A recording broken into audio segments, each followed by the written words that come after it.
Welcome to Redefining Engagement. I'm Francesca Dumar, Director of Audience Development and Strategy at Contribly. And in this show, I speak to leaders and innovators in the media industry so that we can bring tips, wisdom, ideas, and even some things to avoid so that we can all do more engagement better. So without further ado, let's move on to our next guest. Hi, Sophie. Thank you so much for joining me today to chat a little bit about engagement. I'm really excited to hear your perspective because I know that your experience is a little bit different to a lot of the people that I've spoken to so far. So thank you so much for joining me. Well, thank you for inviting me. I'm really looking forward to the conversation. Awesome. And I guess, well, first of all, would you mind giving us a little bit of an introduction and telling me a bit about your experience so far? Sure. So, I'm Sophie. I've been working in journalism for about 10 years now. And for the last 7, I've been working on several sorts of audience engagement projects in like the broadest sense of the word. And I started working at Parool, which is a Dutch newspaper in Amsterdam. And then I went over to NRC, which is a national newspaper.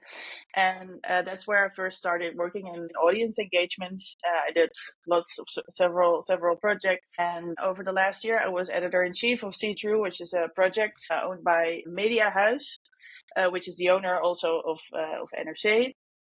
And right now I'm a bit in between jobs, looking for new things to do. And what are you looking for? What's the aim in this time? Well, first of all, a job, of course, and I'm looking for like a place in journalism where I can, help innovate journalism to, get a more sustainable. For a sustainable future of journalism, both in editorial ways, but also more commercial, and hopefully those two like intertwined, because I think that's very important. Definitely. And your experience is clearly very varied. Some of the brands are national, some of them aren't so much. Which one have you enjoyed most before we start going into the engagement? That's a difficult question. Well, last year I was working for a startup, so I really started a new newsroom, completely focused on making journalism for Gen Z. So that was great and very interesting.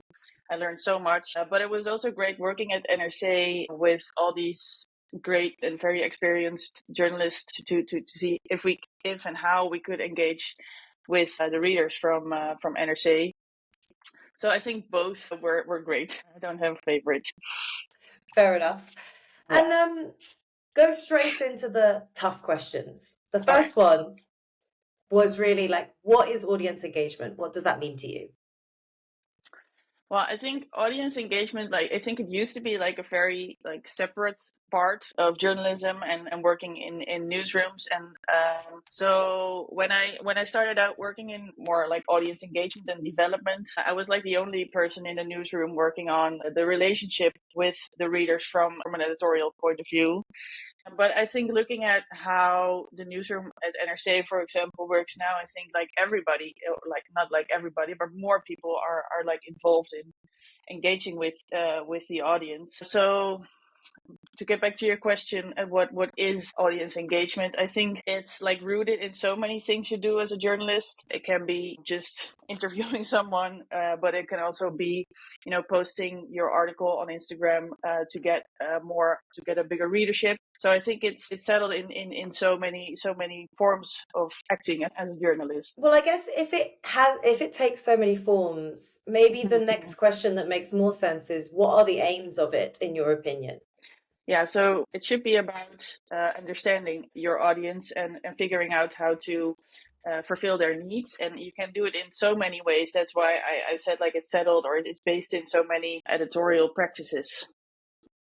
And has your view of audience engagement changed in the past few years? Oh, how so? Well, when I started out, working in audience engagement and also audience development, I thought of engagement more as a tool to get a bigger audience or to work on retention of your subscribers. And I think that still works, but it shouldn't be your single goal, because I think, like I said, journalism too, but audience engagement should be about understanding your audience, and you can understand it just by looking at the numbers. Like, oh, we got a piece here that has a lot of engagement, or a podcast that has a lot of downloads. It doesn't necessarily mean that your audience likes the content, because to really be able to do that, you have to really talk to your audience, of course. So I think when I first started out, I looked at it more like in a quantitative way, and now I think the relationship and the conversations you're having with your audience are, I think, more important than just counting the downloads. That's so interesting, especially because I think a lot of brands still do look at engagement as the numbers. How were you measuring audience engagement when you've been working in these different newsrooms? Well, in general, we were still also looking at the numbers. That's like one of the downsides of working in a large news organization. Sometimes you have to do as the Romans do. I think the first thing when you're looking at your numbers, look at the trends, not just at your daily outcomes, because I always like compare them to the weather. It's you can't do anything about it, and it's a bit it's so different from day to day. So you have to really look at the trends, and I think you can if you look at the trends, you can get some insights from the numbers. But when you're really in touch with your audience, for example, we had in a newsroom like all sorts of inboxes, of course, and I was emailing with a lot of readers. And I think when you have really contact with them, you can get a sense of how they're looking at your journalism. Because, for example, when the war in Ukraine started a couple of years ago, we got a lot of emails from readers saying they were a bit, overwhelmed by it, for example. And you didn't see that in the numbers, because they would still read the blog, the live blog about the war. But yeah, they were also a little bit overwhelmed by the reporting. That's really interesting. How did you go from getting that direct feedback from your audience about them talking about how they were overwhelmed? How did that impact your journalism? How did that impact what you did after that to make sure that you were resonating with them? Well, it was difficult for me to really, influence the overall strategy in the newsroom, of course. But it really made for me as a journalist and as like someone in a newsroom, I would really talk in a different way about like the engagement numbers to the rest of the newsroom, and try to get them also to notice that a well-read article doesn't mean your audience is cheering and dancing from joy reading the article, but it can sometimes also have a negative impact on them. So it's more about sharing that insight and sharing that in the newsroom than really changing the overall strategy. It's fascinating in a sense, because those are the types of insights that require so much empathy from the newsroom to be able to properly connect and engage with that audience. Yeah, that's so hard to do through an organization and different individuals within it. That's probably one challenge for newsrooms. What do you think are the other challenges or hurdles in your experience when it comes to engaging? Well, first of all, I think time, because I think in most newsrooms, journalists and editors aren't like really given the time to engage with their audience, apart from like looking at the numbers. I think it's also that there are a lot of like preconceptions about audiences. So they like this and they hate that. Or people would ask me like, which pages in the newspaper does our audience look at first? I'm like, yeah, I don't know. Like, how should I know? Yeah, because I heard somewhere, then they would say that they would always look at this page because that's someone told me that once.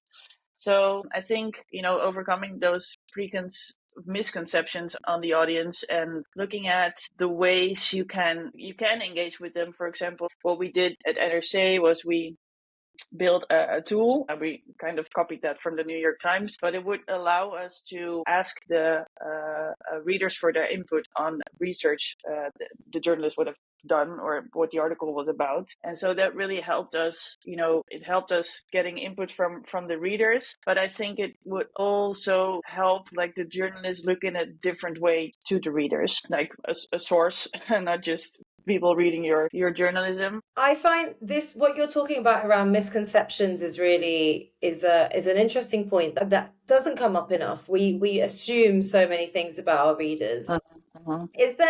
Do you have any examples around, apart from the one that you just gave, do you have any examples of misconceptions that you feel have happened or that you've experienced in the newsroom? Well, I think a big one is, I think the knowledge level of the readers, because NRC is a newspaper for highly educated people. So and of course the people in the newsroom are also highly educated and very have a large expertise on several subjects. So I think sometimes the journalism would be maybe like too complicated, in a sense that when we would publish like articles that explain a subject, like from all the way from the beginning, like for example around the war in Ukraine, but also during the start of the pandemic, people would really like that kind of articles. So I think sometimes we think that we have to think of something new to tell the readers. But sometimes it's also good, to get back to the basics and explain what's going on, or how does the electoral system in the US works, those kinds of things. Yeah, I love the back to basics. I feel like I need that all the time. Give me politics for dummies, please. Yeah, exactly. Yeah, I mean, sometimes I would like read an article from and I'm still subscribed to NRC, and sometimes I read an article and I'm like, this feels like homework, it's not, it doesn't it makes me feel stupid because I don't understand words or some things in the article. No one wants to feel that way when they're reading something that they're interested in. Right? Yeah. At all. Maybe we could have a little bit of a chat around like strategies and best practices. Do you have any like strategies that have proven really effective in engaging audiences in your experience? Well, like I just mentioned, like the tool we made for putting call outs in articles really worked well. And what we also did with that was, for example, like asking people if they want to subscribe for a newsletter, so it would also do good things for the subscription base. So I think that was one of the nice things we did. Well, one that was pretty simple. We started that like in the last months. I was working at NRC, was a quarterly email sent out to all the subscribers, just giving updates on the newsroom, like what are we working on, what are like new products we launched, and readers really liked that. Like they were very appreciative of that, like just giving a little bit of an insight into the newsroom and what we were doing. So that's tell me more about that. That's not something that many newsrooms do. That transparency is so powerful. Yeah, well, it started out like during a brainstorm, I think, and I like mentioned it, like, yeah, of course we could also just like send an email to our subscribers, and a colleague of mine was like, why don't we do that? And so we started it out, and we would choose like one topic every newsletter. So I think the first one was around the elections, was published around the elections in the Netherlands last year.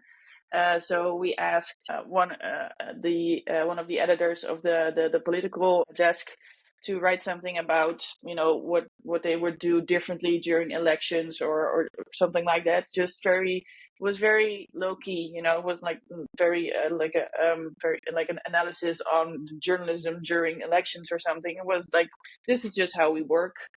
And we would also highlight, like, sometimes you would change something in the in like spelling of words or naming countries or subjects. So we would highlight one of these.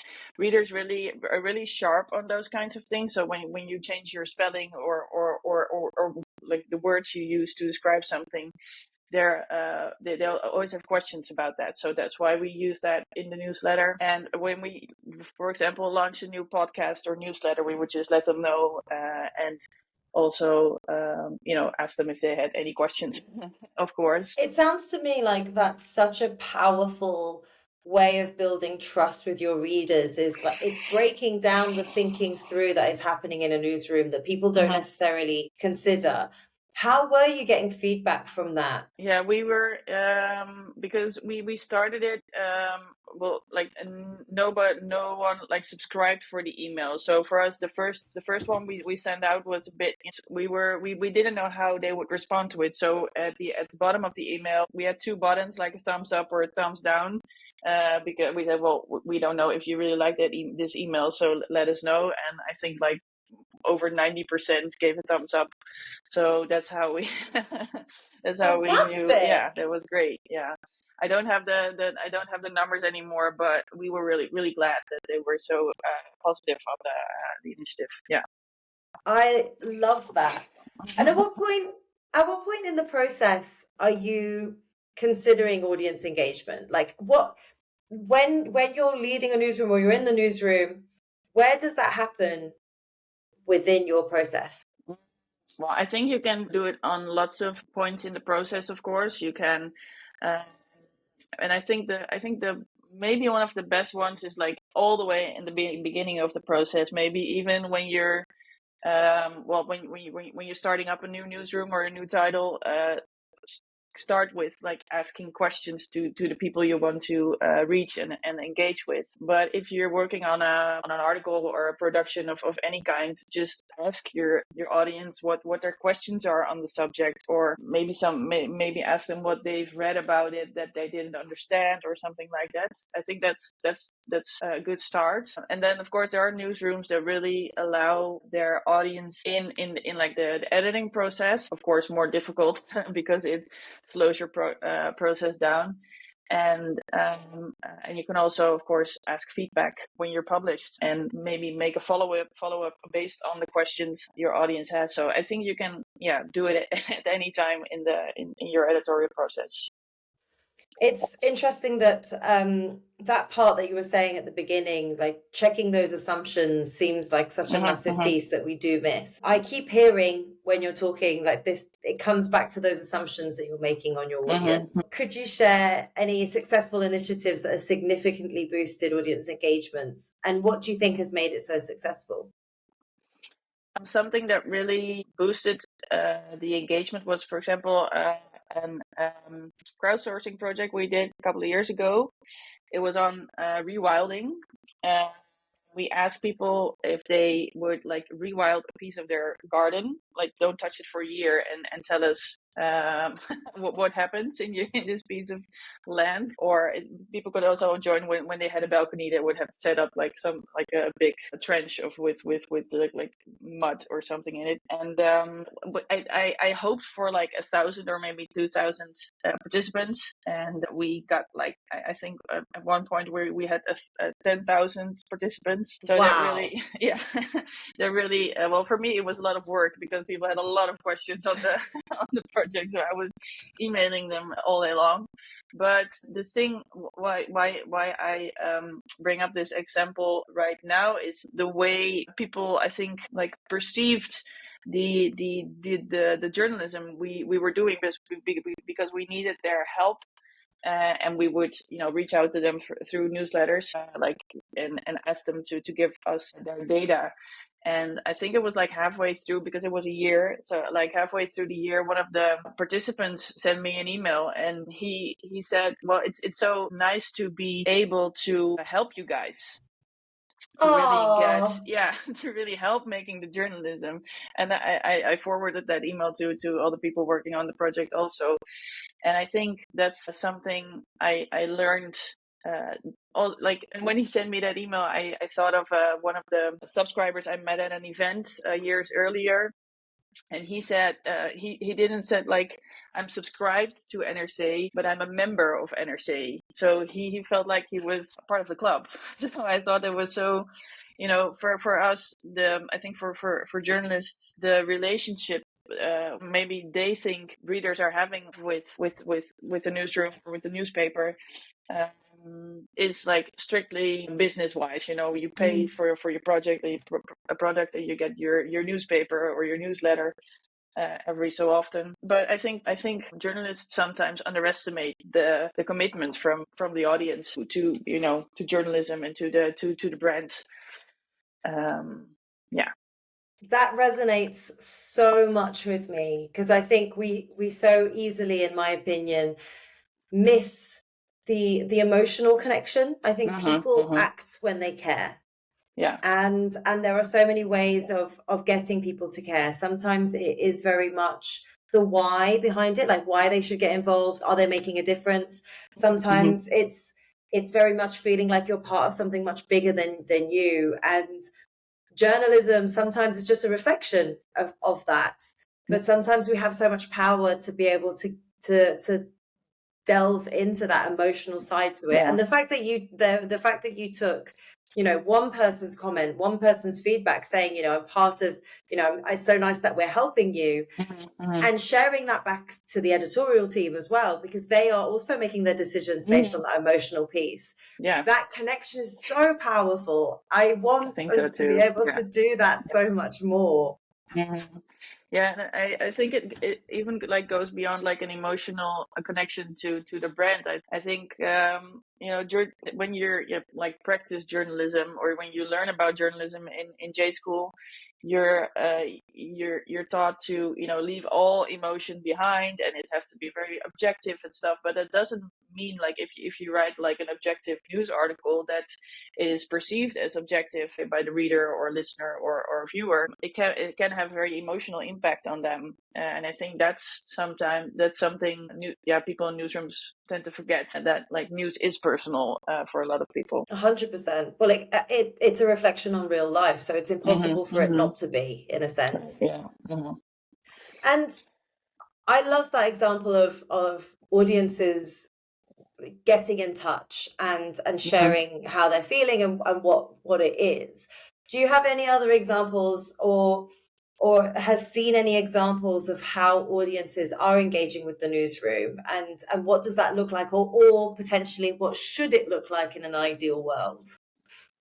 Well, maybe the case of the reader comments on the website of NRC is a nice example of that. When we had relaunched the comments on the website of NRC, when I worked at NRC for like a year. So that's when I learned that engagement isn't about the numbers, but it's about what people say to you. Because at first we were looking at the like, oh my God, we got 100 comments, or we got 200 comments on this article. That's so great. But like, I think no one was really reading them.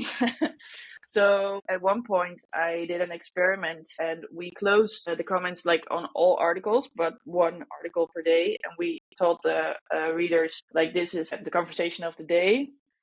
And we would pose a question with at the top of the comment section, and like asking them for their opinion, or asking them for maybe solutions or extra information on the subject that was like, if it was their expertise. And I would like actively moderate the conversation. And at that point, I think we had comments on the website for about 4 or 5 years. And there was a small group of subscribers that were like commenting all day long on every article that had the possibility to comment on. But I think about 90% of the subscribers had never commented on one of the articles ever before. And I think it was like halfway through the through this experiment, I saw like new names popping up. in as commenters. So I was working on the comment section for 5 years then. So I would I knew the names of the people who would comment a lot by then, and they would know me. But at one point, and then I saw like new people starting to comment in the comment section, both on my question, but also comments from other readers. And that for me was like, okay, you really have to like set the tone when you really want to engage with your subscribers, because otherwise it like gets away from you, and people would like own it, and they would only discuss things amongst themselves. And that was really a nice way to engage with them, and also to see if you put a little bit of effort in your engagement strategy, how much it can gain you as a newsroom, and making people feel welcome to engage with your brand. How powerful to get to a point where you can stop the extremes from always taking up all the space and actually get other people to get involved. It's one of the problems that we have in society at the moment. I think that's true. Yeah. The squeaky wheel always gets the attention, or whatever the expression is. Would you say that's one of the examples that has potentially most surprised you, or have you had any interactions with audiences where you're like, oh, well, I was really not expecting this?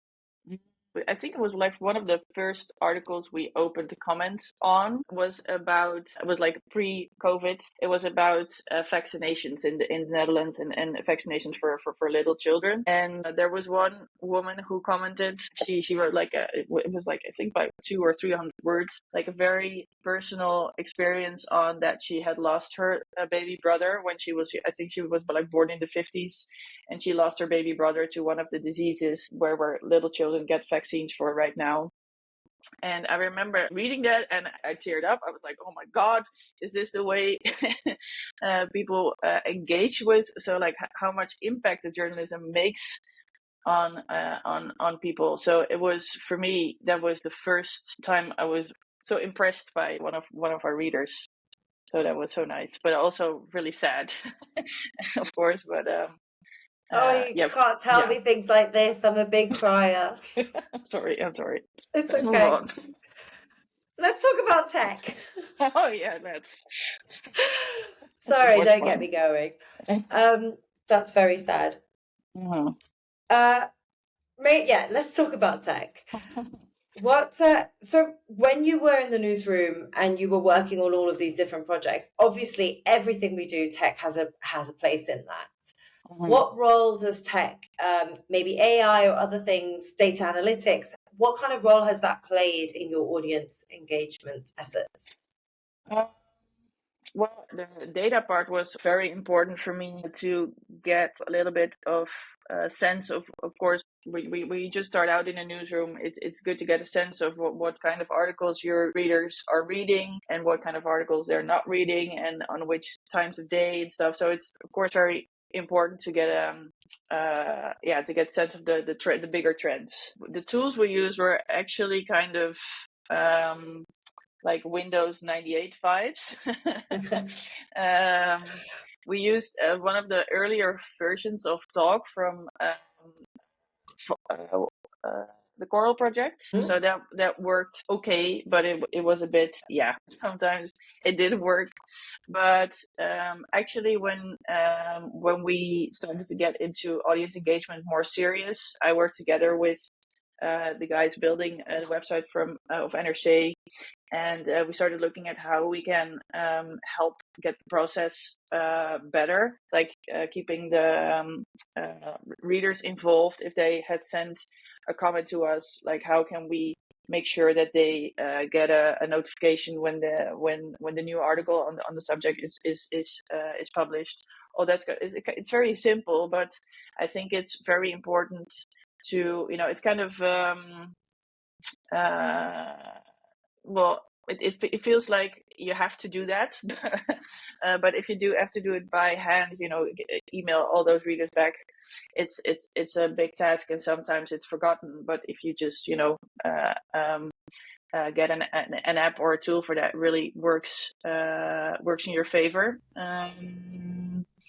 And we weren't that far that we would use AI for any of the audience engagement yet, but we did use like a lot of data to get reader insights.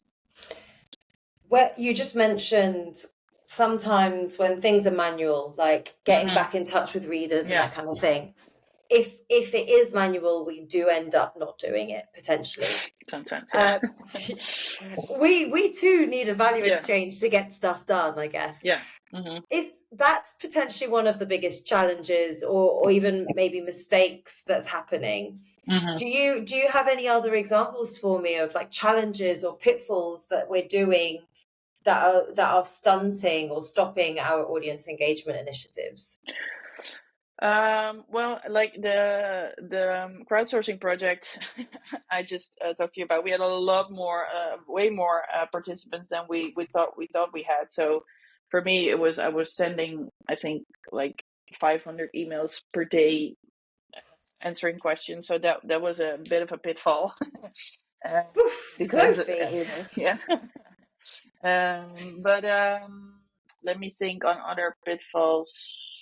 Is that a pitfall that would stop you doing it in the first place, do you think? Is that something where you would have, if you had known before starting, would you have done something differently? Well, I think one of the most important things is that the leadership in the newsroom has to be helping you, get your projects sold in the newsroom, helping you, not just enabling you, but really promote the projects you're doing. Because otherwise, audience engagement is like a side project. And I think it can be, but I think it works a lot better when it's rooted in your overall strategy as a newsroom or editorial team or news organization as a whole. Because otherwise, it stays like it's like a one-person job, but it's not a one-person job. It's the job of all of the editors and journalists in the newsroom. So I think that's the pitfall for audience engagement. I can't agree with you more. There is the leadership, but then there's the selling in part that you're talking about. I'd love to delve into this a little bit more.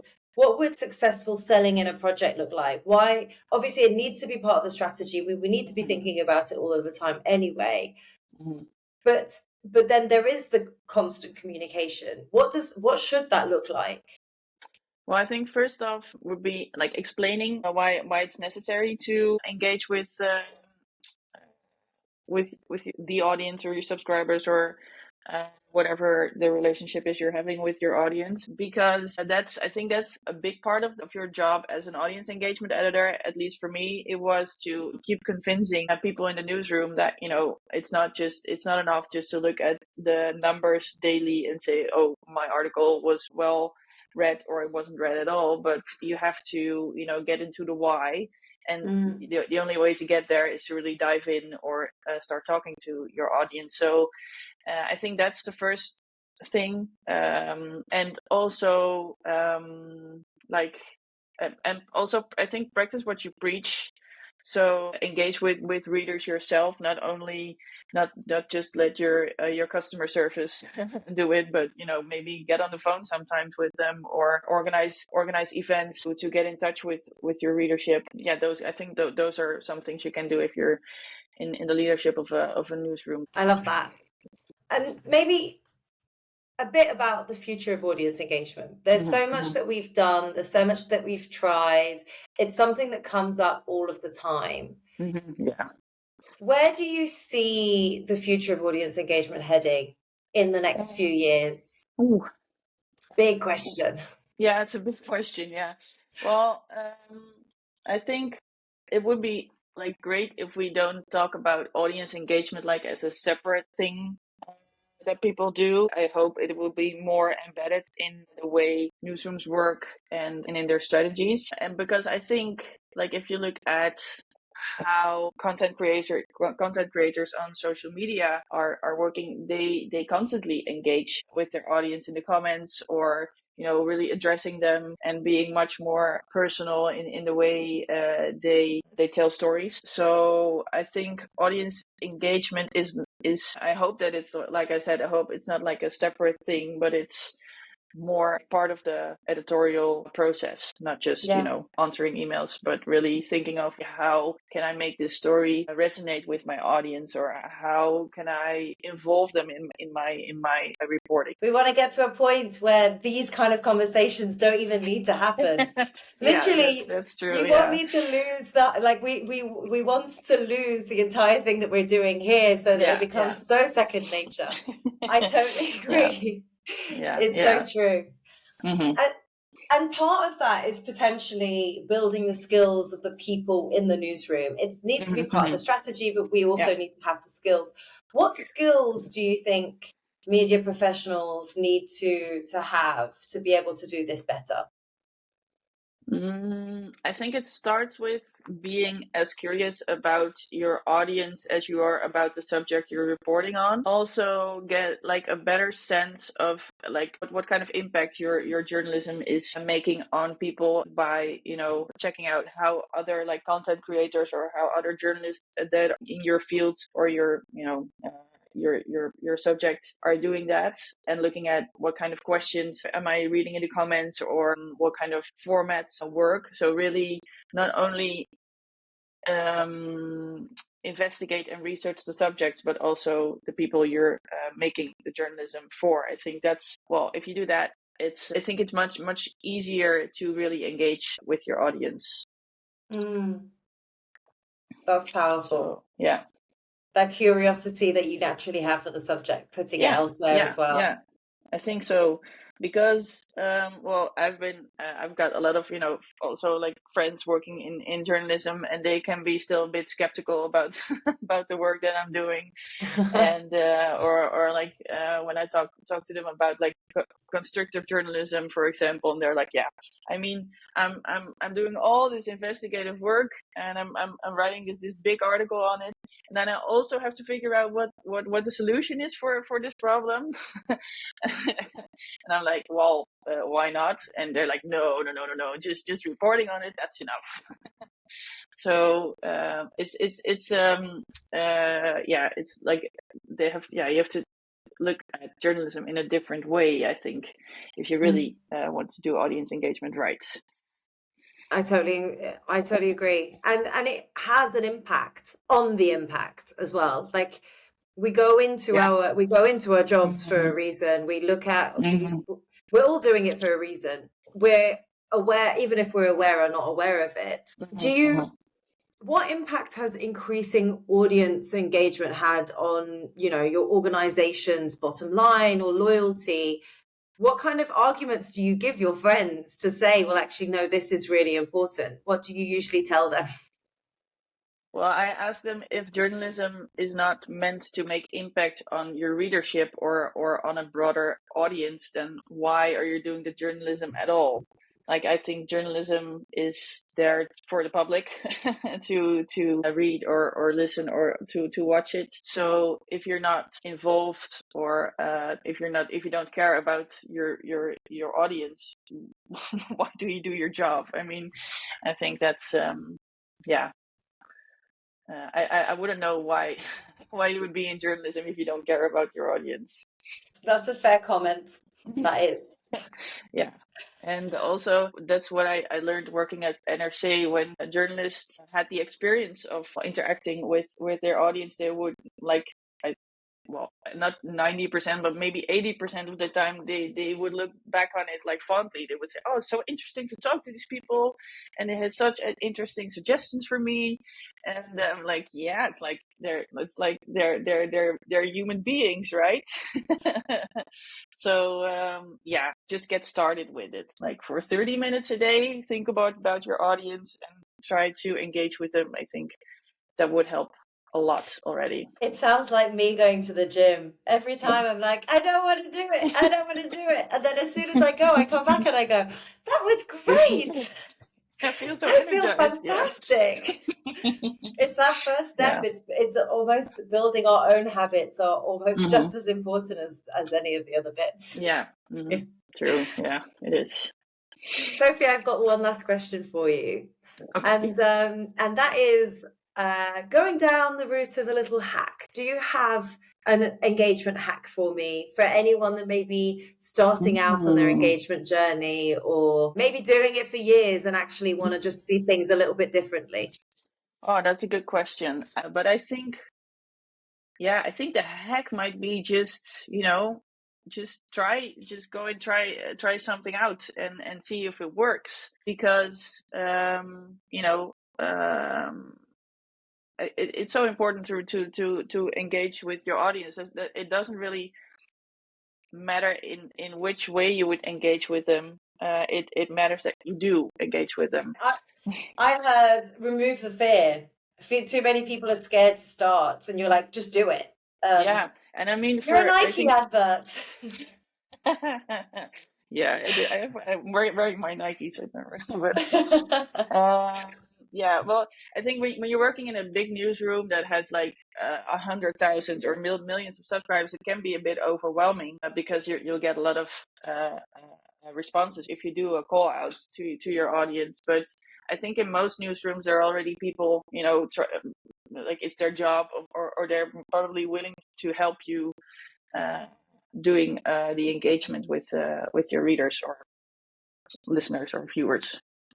It sounds like an amazing problem to have if you are getting hundreds of thousands of responses to. It is. Like, but that sounds great to me. It is great. But for working in, when I was working at NRC, sometimes for the journalists, it would be overwhelming, like a hurdle for them to reach out to the audience. Fascinating. Yeah, weirdly enough, yeah. Thank you so much for all of those examples, Sophie. They were absolutely fantastic. I really appreciate your time. Thanks. Right. Well, I really like talking about audience engagement, so you can call me anytime.